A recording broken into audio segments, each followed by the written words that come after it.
Ingrid Betancourt ne mettra jamais de côté ses convictions. 20 longues années après avoir été kidnappée par les forces armées révolutionnaires de Colombie, FARC, la femme politique franco-colombienne repart à l'assaut de l'élection présidentielle dans son pays de naissance.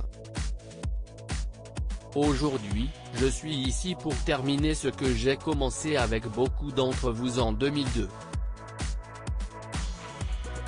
Je vais travailler sans relâche, du lever au coucher du soleil, pour être présidente, a annoncé l'ex-otage de 59 ans lors d'une conférence de presse donnée ce mardi 18 janvier.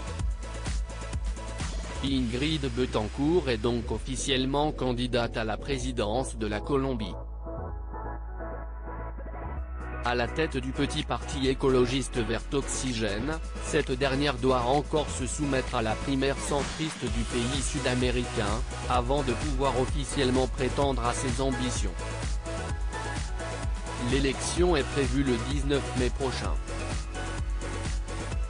Je crois en un monde avec une vision de la femme.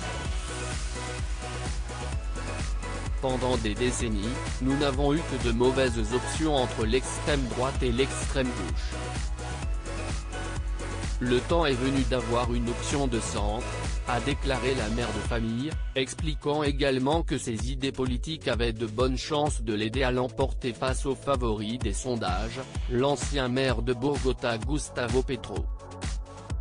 Ingrid Betancourt, je suis ici pour terminer ce que j'ai commencé en 2002 il y a 20 ans, en février 2002, Ingrid Betancourt avait été enlevée par les FARC après avoir dévoilé ses ambitions présidentielles.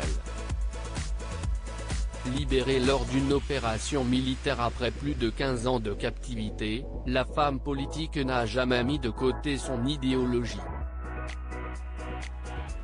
C'est ainsi que lors de cette même conférence de presse donnée ce mardi 18 janvier, la quinquagénaire a tenu à revenir sur l'amende de 36 millions de dollars de réparation financière exigée par la justice américaine contre les FARC pour leur responsabilité dans leurs différents enlèvements. Nous avons parfois pris l'habitude de penser que demander justice est abusif.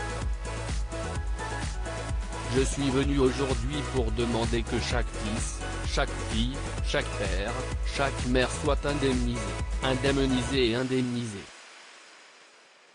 Non, rien ne pourra arrêter Ingrid Betancourt. Loading widget.